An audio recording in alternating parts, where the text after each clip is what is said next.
말씀을 통해서 우리가 함께 하나님의 지팡이라는 주제로 함께 은혜 나누기 원합니다. 모세를 설득하는 과정이 참으로 길고 지루하지요. 하나님의 끈질긴 설득에 모세는 드디어 애굽으로 가기로 결단을 합니다. 고집스러운 모세의 그 마음, 생각을 정리하는 것이 하나님에게도 참 지루한 시간이었을 것 같습니다. 애굽으로 떠나기 위해서 이제 미디안 광야 가족들에게 그 삶을 정리합니다. 40년의 세월을 정리하는 것이 쉬운 일은 아닐 거예요. 애굽으로 떠나기 위해서 모든 것을 내려놓고 아내와 자녀들의 동의를 얻고 그리고 장인의 허락을 받아냅니다. 애굽으로 돌아가는 이유에 대해서 오늘 본문에 보면 구체적으로 설명을 하지는 않은 것 같아요. 뭐라고 말합니까? 형제들이 아직 살아있는지 알아보려 합니다. 좀 뜬금없죠. 40년 만에 형제들이 살아있는지 보겠다 합니다. 이 말을 할 뿐이에요. 물론 하나님의 임재를 체험하고 하나님의 명령과 사명을 받았다 밝혔을 수도 있습니다. 그리고 출애굽의 섭리를 설명했을 수도 있겠지요. 만약에 하나님을 만난 자신이 그 경험한 것을 모두 밝혔다면 어땠을까요? 만약에 여러분의 아내와 남편이 나는 하나님께로부터 하나님이 나에게 이런 사명을 주셨어. 하나님이 나에게 이러한 일을 하라고 하시네. 뭐 이러한 사명을 밝힌다면 여러분은 어떻게 반응할 것 같습니까? 갑작스럽게 사명과 이 삶의 환경의 변화에 아마 당혹스럽고 당황스러울 것이에요. 또는 그것을 수긍하고 그래 그 사명으로 우리 살자라고 이야기할 수도 있을 것이고 또는 안 된다라고 거부할 수도 있겠죠. 아마 그랬다면 안 된다라고 했다면 모세는 하나님께 우리 가족이 반대합니다. 이렇게 하지 말라고 합니다. 아마 핑계를 대면서 그 사명을 이제 나는 할 수 없습니다. 라고 이야기했을 수도 있을 것 같아요. 거부했을 수도 있겠죠. 그랬다면 모세는 그런데 모세의 장인과 가족들은 전혀 반대하지 않습니다. 장인 이드로는 오늘 18절의 말씀을 보면 오히려 모세에게 평안을 빌어줍니다. 그를 축복해 주지요. 그래 평안히 가고 가족들의 안부를 잘 묻으라라고 빌어줍니다. 또 그의 아내와 자녀들도 모세를 묵묵히 따라 나섭니다. 함께 애굽으로 내려갑니다. 말씀을 보면 모든 일정들이 참 순조롭게 진행되는 것 같아요. 얼마나 다행입니까? 가족들이 적극적으로 협력하고 도와줍니다. 그런데 이 평탄함 속에 모세는 아마도 머뭇머뭇한 것 같습니다. 의외로 가족들이 수긍하고 따라주는 이 반응에 아마 모세는 당황스러웠던 것 같아요. 그래서 하나님은 미디안에서 다시 모세를 만나 줍니다. 그리고 다시 그를 재촉하는 것을 보게 돼요. 19절의 말씀에 뭐라고 말합니까? 애굽으로 돌아가라. 목숨을 노리던 자들도 다 죽었다. 네가 망설이는 것 무엇인지 안다라는 것이죠. 가족들을 염려하는 것, 혹 애굽에 가서 너를 죽이려고 하는 자들, 이 모든 것들 다 평안해졌고, 그리고 그들도 다 죽었다. 모든 것이 해결됐다. 이제 애굽으로 돌아가라 말합니다. 하나님은 끊임없이 모세에게 반복해서 말씀하죠. 뭐라고 합니까? 돌아가라. 애굽으로 돌아가라. 머뭇머뭇하지 말아라. 중단하지 말아라. 사명을 거부하지 말아라 하십니다. 말씀에 네가 깨달은 그 말씀에 순종해라 하는 것이지요. 계속해서 모세의 귓가에 말씀합니다. 그 마음에 감동을 주며 말합니다. 이곳에 머물 생각하지 말아라. 내가 가야 하는 곳은 애굽이다 하십니다. 너의 삶은 확정되었고 결정되었으니 여기에 머물 생각하지 말아라 하시는 겁니다. 모든 것을 하나님이 평탄케 하시고 모든 것을 하나님이 이끄시고 주도하시고 이끄시니 거기에 순종해라 말씀합니다. 하나님은 모세가 자리에서 일어나 애굽으로 이끌기 위해 끊임없이 말씀하십니다. 하나님의 뜻이고 이것이 하나님의 섭리임을 말씀합니다. 모세가 사실 여러분 이 말씀을 보면 모세가 그 사명에 사명 감당에 진심인지 아닌지는 드러나지 않습니다. 오히려 모세는 두 마음의 혼동 가운데 있었던 것이죠. 하니 많이 뭐 이러한 고민을 하고 있어요. 순종을 결단했는데 그것이 얼마나 온전한 순종인지 그렇지 않은지 하나님께는 사실 중요하지 않은 것 같습니다. 왜 그렇습니까? 애굽에 간다고 모세가 무엇을 할 수 있겠습니까? 출애굽을 일으킬 수 있겠습니까? 백성들을 이끌어낼 수 있겠습니까? 모세에게 무슨 능력이 있겠습니까? 그냥 지팡이 하나 들고 가는 것뿐이에요. 모세는 사실 달라진 것이 없습니다.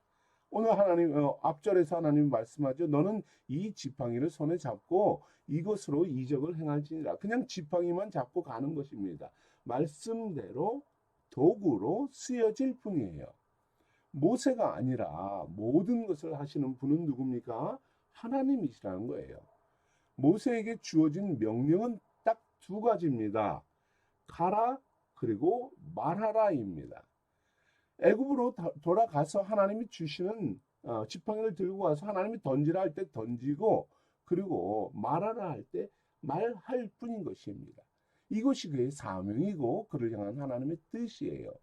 실제로 모세의 역할은 가서 말하기만 했습니다. 하나님은 모세의 모든 가족의 마음을 이끌어서 모두 흔쾌히 동의하게 하셨고 그에게 평안을 빌어 주었고 또 강팍한 마음으로 모세의 생명을 노리는 자들 그 애굽에 있는 모든 자들도 다 죽어 주었습니다. 애굽의 역사를 하나님이 바꾸어 주셨습니다. 모세에게 이 일을 할 수 있는 모든 환경을 만들어 주었죠. 인생들은 이렇게 생각합니다. 내가 할 수 있느냐? 내가 할 수 있느냐 없느냐? 내가 그것을 감당할 능력이 있느냐 없느냐? 내가 강한가 약한가? 내가 순종할 수 있는가 아닌가? 환경은 됐는가 안 됐는가? 사실 이게 인생들의 모습이죠. 저의 모습이기도 합니다. 그러나 하나님은 우리에게 홍해를 가르라 라는 대역사를 요구하지 않습니다. 네 능력으로 홍해를 한번 막아봐라 하지 않습니다. 내 힘으로 애굽과 싸워라 하지 않습니다. 우리가 감당할 수 없는 헌신과 기적을 요구하지 않습니다. 다만 우리는 가면 되는 것이고요. 다만 우리는 말하면 되는 것이에요. 지팡이를 들고 가서 내 입에 주시는 말씀을 받은 은혜의 말씀을 깨달은 말씀을 말하면 되는 거예요. 이렇게 순종할 때 하나님께서 모든 장애물을 제거하시는 겁니다. 앞길의 모든 방해 요소들을 내가 두려워하는 그 모든 것들을 없애주시는 거예요. 우리의 생각과 우리의 판단과는 상관없습니다. 하나님이 일하시는데 사실 우리는 그냥 도구일 뿐인 것입니다. 주님께서 여러분이 가는 그 길을 미리 닦아 놓으셨다는 사실을 믿으시기 바랍니다. 예비해 놓으셨고요. 평탄한 길을 준비해 놓으셨습니다. 여러분이 이끌어가는 그 가정, 사업, 이 모든 것을 주께서 모두 다 예비해 놓으셨습니다. 거기에 우리는 서면 되는 것입니다. 믿음으로 서고, 믿음으로 순종하고, 믿음으로 가고, 믿음으로 행하면 되는 것이에요. 이것이 주께서 우리에게 요구하시는 삶입니다. 그렇다면 이러한 삶은 어떤 삶일까요? 오늘 말씀에서 크게 두 가지로 보는데 시간이 안 될 것 같아서 하나만 살펴보겠습니다. 바로 하나님의 지팡이를 붙잡는 삶입니다. 본문의 말씀은 지팡이는 특별히 능력이 있는 지팡이가 아닙니다. 그냥 막대기일 뿐이죠. 지팡이를 손에 잡으라 라고 17절에서 말하고 20절에도 모세가 하나님의 지팡이를 손에 잡았더라 라고 합니다. 지팡이를 잡으라 해서 잡았습니다. 여러분 이 말씀에서 무엇이 연상됩니까? 지팡이를 손에 든 늙은 양치기 노인이 보이지 않습니까? 이 모습은 모세가 하나님을 만나기 이전과 사실 달라진 것이 없어요. 동일한 모습입니다. 하나님을 그가 만났다고 큰 일을 하고 신비로운 능력을 입고 그가 노인이 지팡이를 붙잡은 노인이 아주 젊어지고 신비로운 그 광채가 나고 이러한 것이 아니죠. 모세를 만나 주신 하나님은 그냥 하던 대로 지팡이를 잡으라 합니다. 지팡이와 모세에게 특별한 능력이 부여진 것도 아닙니다. 이 지팡이를 사용해서 신비로운 기적을 행할 수 있도록 그에게 기술을 전수해주고 주문을 알려주신 것도 아니에요. 하나님을 만난 모세도 1절에 이렇게 고백을 하죠. 그들이 나를 믿지 아니하며 내 말을 듣지 아니하고 이르기를 여호와께서 내게 나타나지 아니하셨다 하리라 합니다. 하나님을 만나고 말씀을 들었는데 사람들이 내 꼴을 보십시오. 내 꼴이 어떻습니까? 뭐 달라진 게 뭐가 있습니까? 똑같지 않습니까? 라는 것이죠. 여러분, 모세에게 변화된 건 아무것도 없습니다. 지팡이를 든 양치기 노인에 불과합니다. 우리가 하나님을 만났다고 우리가 크게 뭐 달라지진 않지요. 그죠? 내가 뭐 갑자기 거룩해진 모습이 되는 것도 아니고, 그죠? 뭐 말을 특별히 더 잘해지는 것도 아니고, 만나도 똑같습니다. 그러나 모세가 하나님을 만난 후에 변화된 것은 딱 한 가지죠. 무엇입니까? 3장 12절과 12절과 오늘 12절 4장의 말씀에서 이렇게 말합니다. 내가 반드시 너와 함께 있으리니 내가 그 백성을 애굽에서 인도하여 낸 후에 너희가 이 산에서 하나님을 섬기리라. 내가 내 입과 함께 있어서 할 말을 가르치리라. 무엇입니까? 하나님을 만나기 전과 후에 모세는 외모와 인격과 삶은 변화된 것이 없어요. 그러나 심령에 하나님을 온전히 모시게 되었습니다. 하나님이 내주하시고 자신을 통해서 하나님이 일하시도록 내어드리는 사람이 되었다는 것이에요. 하나님을 온전히 믿고 그 지팡이를 붙드는 사람이 되었습니다. 이전에는 양을 치는 지팡이였지만 이제는 모든 역사를 창조하시고 일하시는 그 하나님을 붙드는 사람이 되었다는 것이에요.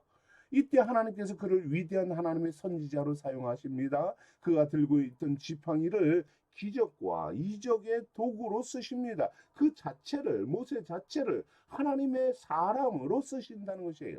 여러분, 하나님이 얼마나 그를 높이십니까? 오늘 16절의 말씀을 보면 너는 그들에게 하나님같이 되리라. 모세가 마치 하나님처럼 그들에게 보여진다는 것이에요. 하나님의 말씀을 듣고 백성들은 모세를 신의 대리자로 여기게 되었던 것이에요. 하나님의 지팡이를 붙드는 성도가 되어야 합니다.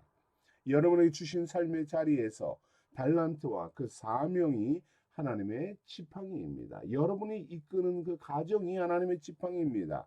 여러분의 다니는 이 생수교회가 여러분에게 주신 지팡이고요. 자녀들이 여러분에게 맡기신 지팡이입니다. 여러분이 가지고 있는 달란트, 사명, 역할이 지팡이입니다.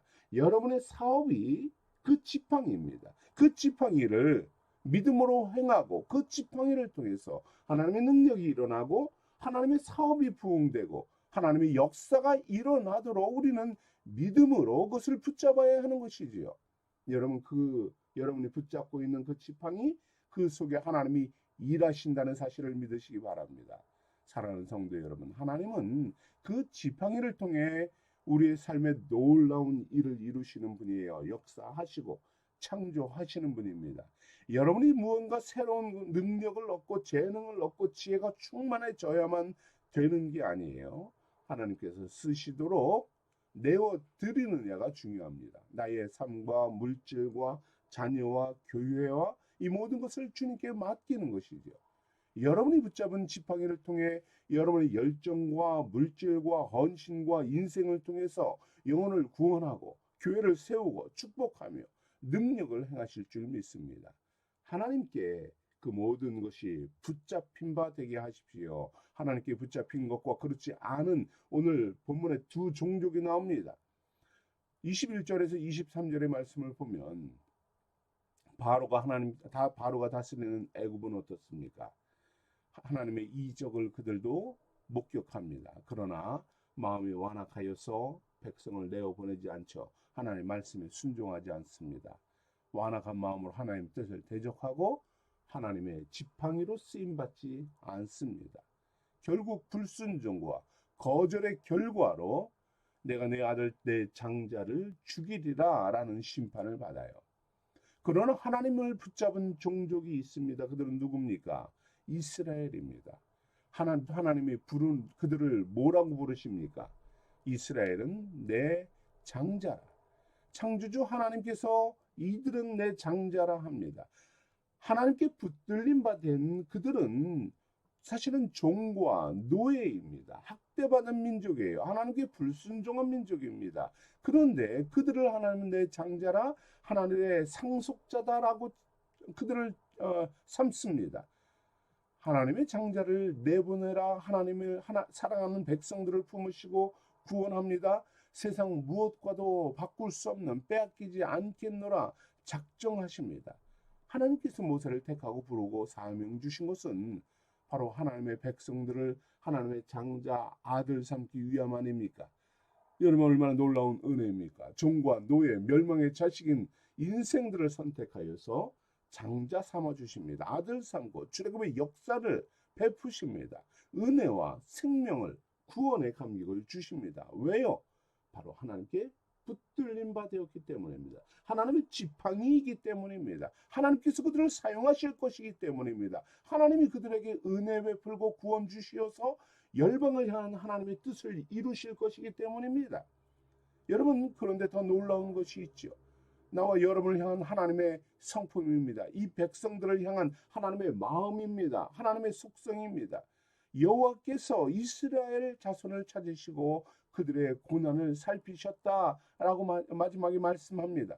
바로 그들을 향한 하나님의 마음 열정을, 하나님의 간절함을 보게 됩니다. 하나님이 붙든 성도를 향한 하나님의 마음을 우리가 보게 되는 것입니다. 여러분을 찾으시고 여러분을 그 고난에서 살피시고 그 붙잡힌 바 된 그 지팡이를 온전케 하겠노라 라는 약속의 말씀입니다.